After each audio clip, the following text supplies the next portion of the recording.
Hello, welcome back. और आज हम टॉपिक स्टार्ट कर रहे हैं वॉइस। कल बोला था हमने हम वॉइस स्टार्ट करेंगे, तो आज हम क्या कर रहे हैं, वॉइस स्टार्ट कर रहे हैं। देखिए क्या होती है, इसका यूज कहाँ कहाँ कर सकते हैं, एग्जाम में किस किस एग्जाम में किस किस तरह के क्वेश्चन पूछे जाते हैं। देखिए पहले तो इसे बात कर लेते हैं, इसे पढ़ने के फायदे। देखिए अगर आपको टेंस आता है, क्या अगर आपको टेंस आता है तो बहुत समझ में आएगी आपको। क्या अगर आपको ये आता है तो आपको ये समझ में आएगी, अगर ये नहीं आता तो ये नहीं आएगी। ठीक है, ये बात हो गई। चलिए इसका प्रयोग आप राइटिंग में कर सकते हैं, ठीक है, स्पोकन में बहुत ज़्यादा। और जैसे रीडिंग, जैसे आप कोई पेपर पढ़ेंगे या न्यूज़पेपर या बुक्स पढ़ेंगे, रीडिंग स्किल में बहुत ज़्यादा इसका यूज होता है। ठीक है ना, तो ये सारी चीज़ें इनमें इसका सबसे ज़्यादा यूज है। ठीक है, अब एग्जाम पैटर्न का कर रहे हैं। देखिए SSC CGL, SSC CGL 20 marks का पूछा जाता है, और सीपीओ में भी 20 मार्क्स का, और यूपीएससी अगर आप तैयारी कर रहे हैं यूपीएससी तो 5 नंबर का पूछा जाएगा। ठीक है, ऐसे क्वेश्चन पूछे जाते हैं। तो ये तो हमारी एग्जाम की बात होगी, और ये होगी हमारी मतलब कहाँ यूज होता है। ठीक है, बहुत ज़्यादा कर सकते हैं सब लोग। ठीक है, अगर आपको बहुत सेंस आती है तो आपको स्पीकिंग करने में ज़्यादा तकलीफ नहीं होगी, और ना ही और समस्याएं आएंगी। ठीक है ना, तो देखिए अब हम वॉइस कर रहे हैं, ये बात तुम्हारी एग्जाम बैठने होगी। देखिए वॉइस, देखिए वॉइस क्या है। देखिए कोई सब्जेक्ट है, क्या है, कोई सब्जेक्ट, या तो वो सब्जेक्ट का मतलब ये है, या तो वो कुछ काम करता है, या तो स्वयं कुछ काम करेगा, या वॉइस में या किसी सब्जेक्ट का वो परिणाम होता है। जैसे कि मान लीजिए राम काम करता है, ठीक है ना, तो राम कह सकते हैं राम 10 वर्ग, ठीक है ना, राम 10 वर्ग। ठीक है, तो इसमें राम काम कर रहा है, the work is done by Ram. तो वर्क किसके द्वारा परिणाम हो रहा है, किसका, राम का। तो या तो सब्जेक्ट कुछ काम करता है या फिर जो वर्क है उसका कुछ परिणाम होता है। कहने का मतलब ये है हमारा कि देखिए अच्छे समझने में, या सब्जेक्ट कुछ काम करता है, ठीक है, या सब्जेक्ट का वह कुछ परिणाम होता है, उसे हम वॉइस कहते हैं। ठीक है, ये तो हमारी किताबी भाषा हो गई। ठीक है, अब वॉइस हमारे दो प्रकार के होते हैं। क्या प्रकार के होते हैं, दो प्रकार के, टाइप्स ऑफ टू। जैसे एक्टिव, क्या, एक्टिव वॉइस। ठीक है, और ये मैं आपको पढ़ा चुका हूँ। क्या सर क्या बोल रहे हैं आप पढ़ा चुके हैं, आज वॉइस स्टार्ट कर रहे हैं, आप लोगों ने पढ़ा चुके हैं। Yes yes my dear student, ये हम आपको पढ़ा चुके हैं, और बताएंगे कब पढ़ा चुके हैं। और वॉइस जो पैसिव वॉइस है, इसको आपको बस पढ़ना है, तो आधी टेंशन तो खत्म हो गई।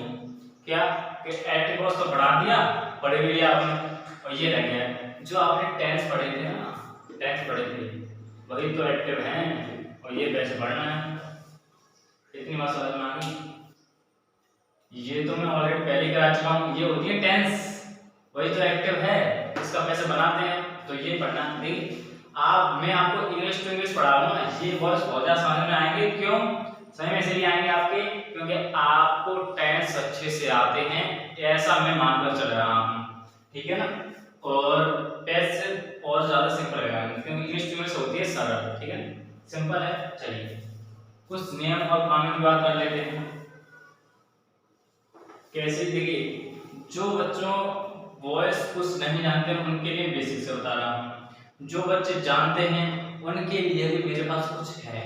ठीक है ना, जैसे ही टेंस खत्म होंगे उसके बाद अगर विदाउट टेंस के चलेंगे ना, इंपरेटिव वगैरह के, तो उसमें अस्से लेके आऊंगा मैं आपके लिए। ठीक है ना, बहुत ही ज्यादा, जो कि कॉम्पिटिटिव एग्जाम में भी पूछे जा रहे हैं। ठीक है, तो सबसे पहले तो बात कर लेते हैं जैसे सब्जेक्ट। ठीक है, सब्जेक्ट, वर्ब और ऑब्जेक्ट। ठीक है, ऑब्जेक्ट, ठीक है, ये ऑब्जेक्ट हो गया, और ये हो गया सब्जेक्ट। ठीक है, अभी यहाँ पे बात हुई है। देखिए ये सब्जेक्ट, वर्ब, ऑब्जेक्ट। अभी ये कोई टेंस नहीं है। क्या?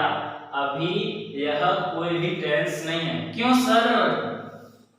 देखिए अब इसमें अगर V1 लगा दी जाए या V2 लगा दी जाए या V3 लगा दिया जाए, V4 या V5, तब यह टेंस का रूप लेगा है।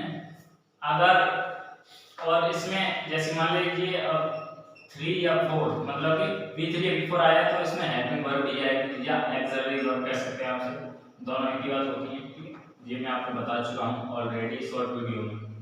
ठीक है, आपको नहीं देखी तो शॉर्ट वीडियो जाकर भी देख सकते हैं। ठीक है, तो सब्जेक्ट हेल्पिंग वर्ब या एक्सिलरी वर्ब कह सकते हैं सबसे हम। ठीक है, और ये V1 इसमें से कोई अकॉर्डिंग टू वर्ब या टेंस। ठीक है, और प्लस ऑब्जेक्ट।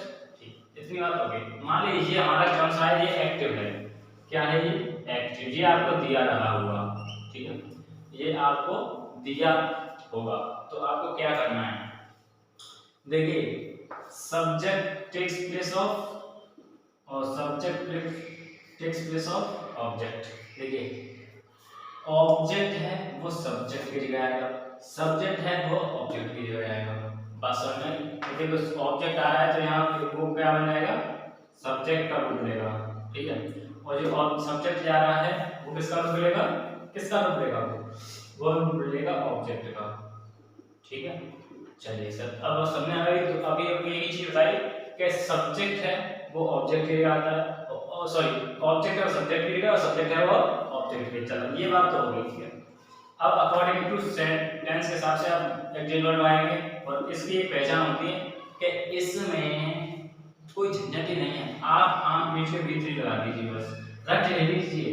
पैसिव मतलब V3, पैसिव मतलब V3, पैसिव मतलब V3। कुछ ऐसी कंडीशन है वहां पर V3 ना लग के V1 लगेगा, कुछ कंडीशन है उसमें हम आपको बता देंगे। ठीक है, बस सब्जेक्ट हो गया, हेल्पिंग वर्ब V3।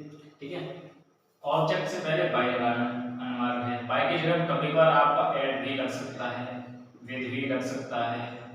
ठीक है, कुछ और प्रोपोजिशन है etc। ठीक है, तो वो भी प्रयोग हो सकती हैं। ठीक है, तो वो आपको बता देंगे हम आगे। ठीक है, तो वैसे अभी तो प्रयोग बाय का करेंगे। ठीक है, इसके द्वारा फिर ये भी कर देंगे जब वर्ब हमारी चेंज होगी तब, तो ये हम बातें आगे करेंगे। ठीक है, चलिए कुछ नियम हमने आपको बताए कि ऑब्जेक्ट बनता है सब्जेक्ट और सब्जेक्ट बनता है ऑब्जेक्ट। इतनी बात बताई, बहुत बढ़िया। फिर उसके बाद वर्ब अकॉर्डिंग टू टेंस के हिसाब से फिर ऐसे V3 का प्रयोग होता है। ठीक है, पैसिव है तो V3 आएगा।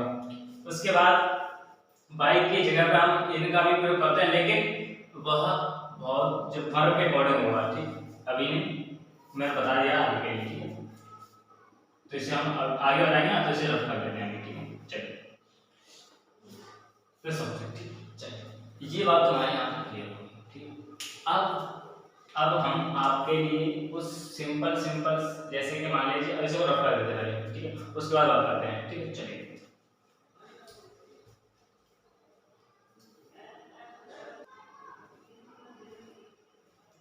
है देखिए ऐसा मेथड कभी आपने ऐसा पढ़ा नहीं हुआ, ना ही किसी बुक में, ना ही किसी टीचर के द्वारा इस तरीके से नहीं पढ़ा होगा। नया मेथड है न्यू ट्रिक के साथ। देखिए ये पैसिव वॉइस का चार्ट है, आपको कंठस्थ तरीके से लर्न कर लेना है, इसे रट के फेंक देना है इसे। ये कब है? जब आप किसी का एक्टिव से पैसिव बना रहे हैं, उसका ये नियम है। क्या?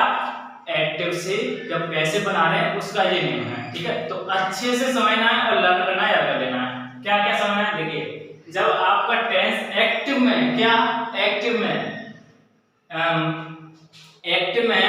प्रेजेंट इंडेफिनिट हो तो आप पैसिव बनाते समय इस वर्ब का, हेल्पिंग वर्ब का और V3 का प्रयोग करेंगे। ठीक है, प्रेजेंट कंटीन्यूअस होगा तो इस are plus being plus V3 का प्रयोग करेंगे। प्रेजेंट परफेक्ट होगा तो हैज, हैव प्लस बीन। देखिए बीन, ये बीन है। ठीक है, बीन प्लस V3 का आप प्रयोग करेंगे। और प्रेजेंट परफेक्ट कंटीन्यूअस क्रॉस का चिन्ह आ रहा है, मतलब कि इसका पैसिव वॉइस नहीं बनता है, रट के फेंक देना है। नो पैसिव वॉइस लिख दिया है मैंने। ठीक है, सिंपल पास्ट होगा तो वाज वर प्लस V3 का प्रयोग करेंगे। पास्ट कंटीन्यूअस होगा तो was were plus being plus V3 का प्रयोग करेंगे। पास्ट परफेक्ट होगा तो had plus be been plus B3 का प्रयोग करेंगे। पास्ट परफेक्ट कंटीन्यूअस होगा तो नो पैसिव वॉइस, याद करके फेंक दो। सिंपल फ्यूचर लेगा। सिंपल फ्यूचर का मतलब मैंने आपको पहले ही बता दिया है, प्रेजेंट फ्यूचर इंडेफिनिट टेंस होता है, ठीक है। तो विल बी या शैल बी प्लस B3 का प्रयोग, और future continuous no passive voice, future perfect will have been shall have been plus B3 और इसका नो पैसिव वॉइस। कहने का मतलब ये है मेरा, देखिए नंबर 1 कैसे भी लिख लीजिए, नंबर 2, नंबर 3, ठीक है, 4 और 5, 6 और 7 और 8, इन 8 टेंस का ही पैसिव वॉइस बनती है। क्या समझ आया? इन 8 के अलावा जो 4 बचे इनका पैसिव वॉइस नहीं बनता। ये आपको याद कर लेना है, रट लेना है। कुछ चीजें ऐसी होती हैं रटनी पड़ती हैं हमें, तो ये कुछ चीजें हैं आपको रटनी पड़ेगी, ठीक है। आई होप ये चार्ट आपको समझ में आया होगा। जिस बंदे को स्क्रीनशॉट लेना है वो ले सकता है, ठीक है। तो आगे अब हम कल से इसको आगे बढ़ाएंगे, ठीक है, क्योंकि आज ही करेंगे तो वीडियो बहुत बड़ी हो जाएगी, ठीक है ना। तो आज यहीं पे वीडियो को समाप्त करते हैं। और ये मेरा नया तरीका आपको कैसा समझ में आ रहा है, कैसा लगा, कमेंट बॉक्स में जरूर बताएं। वीडियो को लाइक जरूर करें और चैनल को सब्सक्राइब जरूर करें अगर नए हैं आप तो, ठीक है। और मुझे थोड़ा कॉन्फिडेंस के लिए लाइक जरूर करें, वीडियो को शेयर जरूर करें। धन्यवाद, थैंक यू वेरी मच।